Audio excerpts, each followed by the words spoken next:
जी देखिए, मेरा नाम प्रदीप सिंह है। मैं तेवड़ी गांव सोनीपत हरियाणा से हूँ और मैंने 7th क्लास तक तो स्कूलिंग गांव से ही करी है। उसके बाद मेरी जो स्कूलिंग हुई वो सोनीपत ज़िले से मैंने करी है, शंभू दयाल मॉडर्न स्कूल से 10th और 12th। और मैंने बीटेक करा है कंप्यूटर साइंस एंड इंजीनियरिंग से डी क्रस्ट मुर्थल यूनिवर्सिटी से। उसके बाद मैंने एसएससी का एग्ज़ाम दिया और I worked as income tax inspector for 4 years in Delhi. जी। तभी से इनकम टैक्स इंस्पेक्टर ही मैंने यूपीएससी के लिए तैयारी स्टार्ट करी और it was my 4th attempt and hopefully it goes अच्छा हो रहा, काफ़ी सुखद कब ये मन कब करा आपका कि मुझे आईएएस बनना है? सबसे पहली प्रेरणा क्या? जी देखिए, सबसे पहली प्रेरणा तो जब मैं छोटा सा था तो मेरे दादाजी हमेशा कहते थे कि तुझे अफसर बनना है। तो तब मुझे नहीं पता था कि क्या आईएएस होता है, क्या अफसर होता है, क्योंकि हमारे घर में से भी कोई ऐसे जॉब सर्विस पे नहीं था। और धीरे धीरे जैसे जैसे स्टेप बाय स्टेप आगे बढ़ते गए, चीज़ों के बारे में पता चलता गया। और मेन उसके बाद जो मोटिवेशन रहा वो मेरे फादर की तरफ से भी रहा। उन्होंने भी जब मेरे को ऐसा फील हुआ कि मैं शायद इसमें नहीं कर पाऊँगा या जॉब के साथ मैं तैयारी नहीं कर सकता, तो उन्होंने मुझे बड़ा मोटिवेट करा। और अब ऐसी बात नहीं है कि सिर्फ और सिर्फ बड़े शहरों से ही बच्चे आगे आईएएस और आईपीएस बन सकते हैं या यूपीएससी क्रैक कर सकते हैं, ऐसी बात नहीं है। अभी बहुत सारे प्लेटफॉर्म और अभी इंटरनेट की रीच भी काफ़ी गांव तक पहुंच गई है, तो बच्चों के पास काफ़ी अवेलेबल अपॉर्चुनिटीज़ हैं, इंफॉर्मेशन अवेलेबल है और क्लासेस ऑनलाइन अवेलेबल हैं। तो ऐसी बात नहीं है, गाँव के बच्चे भी अब इसमें आगे बढ़ चढ़ कर सकते हैं। और मुझे लगता है कि मेरे थ्रू अगर उनको कोई प्रेरणा मिले कि अगर मैं कर सकता हूँ तो वो भी कर सकते हैं। अच्छा, एक बात बताइए, 4 अटेम्प्ट आपने दिए। हाँ जी। आपको कैसा लग रहा था जब उसमें सिलेक्शन नहीं हो रहा था? कभी डिमोटिवेशन आया? किस तरीके का वो पहले अटेम्प्ट से लेकर 4 अटेम्प्ट का सफ़र हम समझना चाहेंगे। जी देखिए, फर्स्ट जो 2 अटेम्प्ट्स थे उसमें मेरा प्रीलिम्स नहीं क्लियर हुआ था, तो I feel very demotivated. Actually I was also working at the same time, so time की कमी रही, शायद मैं टाइम मैनेजमेंट नहीं कर पाया और उसकी वजह से मैं नहीं प्रीलिम्स मेरा क्लियर हुआ। तो उसके बाद मेरे को काफ़ी ऐसा डिमोटिवेटिंग फील हुआ। आई फील कि मैं शायद नहीं कर पाऊँगा जॉब के साथ, तो और मैं जॉब भी नहीं छोड़ सकता था। उसके साथ साथ फिर मेरे फादर ने मेरे को मोटिवेट करा कि नहीं नहीं, हम कर सकते हैं, अगर जज्बा है मन में और डिटर्मिनेशन है तो हम कर सकते हैं।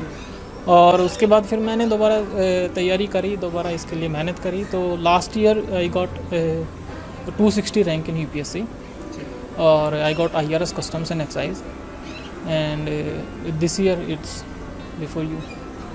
अच्छा, जो आपके गांव में या फिर हरियाणा के और दूसरे बच्चे हैं, आप क्या कहना चाहेंगे कि किस चीज़ पर टाइम मैनेजमेंट किस तरीके से हो, किस तरीके से फोकस करें? कि कई बार ऐसा होता है हम सब कुछ पढ़ना चाहते हैं लेकिन हम भटक जाते हैं कहीं ना कहीं, तो क्या टाइम मैनेजमेंट किस तरीके से करें? जी देखिए, इसके बारे में मैं बिल्कुल आपके थ्रू एक संदेश देना चाहूँगा। अभी यूपीएससी का क्या रहता है जो बहुत सारे एस्पिरेंट्स के लिए, और मैंने भी ये फील करा है, एक्सपीरियंस करा है कि बहुत सारा सिलेबस ऐसा है और सिलेबस इतना ओपन एंडिंग है जिसकी वजह से मार्केट में information is too much there. तो बहुत सारे बच्चे मगअप करते रहते हैं, इधर से इन्फॉर्मेशन मिली, उधर से इन्फॉर्मेशन मिली, हर तरफ से इन्फॉर्मेशन इकट्ठा करने की कोशिश करते हैं और कहीं ना कहीं वही उनके लिए एक सेटबैक रहता है। वो शायद इधर बहुत सारी इन्फॉर्मेशन में उलझ जाते हैं। मुझे लगता है इसका एक जो मेन मंत्र है वो है कि लेस इज़ मोर।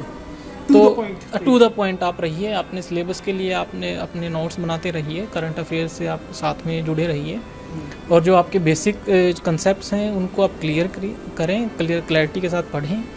तो क्लैरिटी रहेगी तो फिर you will be able to crack it.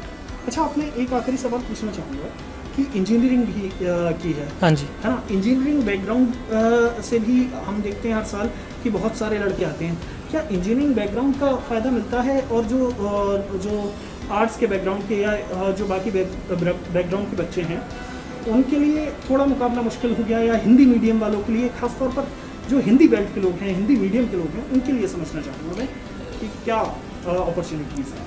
जी देखिए, हिंदी मीडियम और आर्ट्स के बैकग्राउंड के बच्चों के लिए मैं तो नहीं ज़्यादा बोल सकता, मैं इंजीनियरिंग बैकग्राउंड के बच्चों के लिए ही बोलूँगा।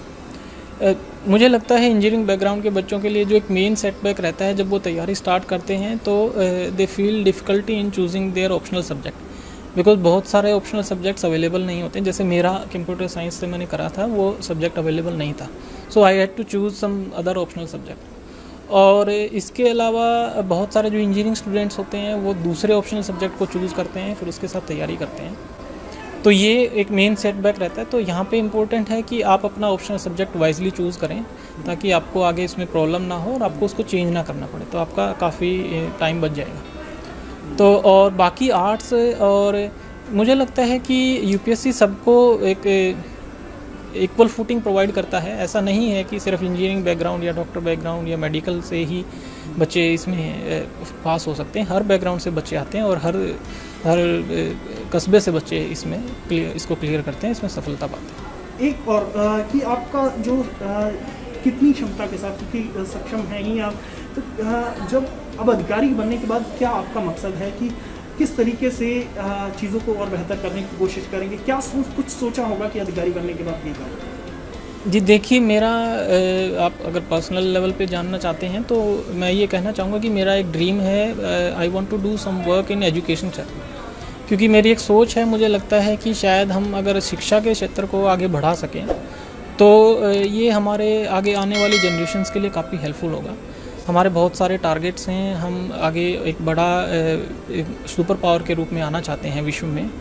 तो मुझे लगता है कि अगर हम अपनी एजुकेशन को क्वालिटी एजुकेशन बना सकें, और कुछ ऐसे बच्चे हैं गरीब या पिछड़े वर्ग से जो बच्चे हैं जो उन तक एजुकेशन नहीं पहुंच पा रही है, तो बहुत सारी सरकार की योजनाएं हैं, स्कॉलरशिप्स हैं, बहुत सारे उनको प्रोत्साहन देने की स्कीम्स हैं, तो वो उन तक लाभ पहुंचे, वो भी शिक्षा के क्षेत्र में आगे बढ़ें और समाज में समाज के विकास में, देश के विकास में योगदान दें। शुक्रिया आपसे। Thank you.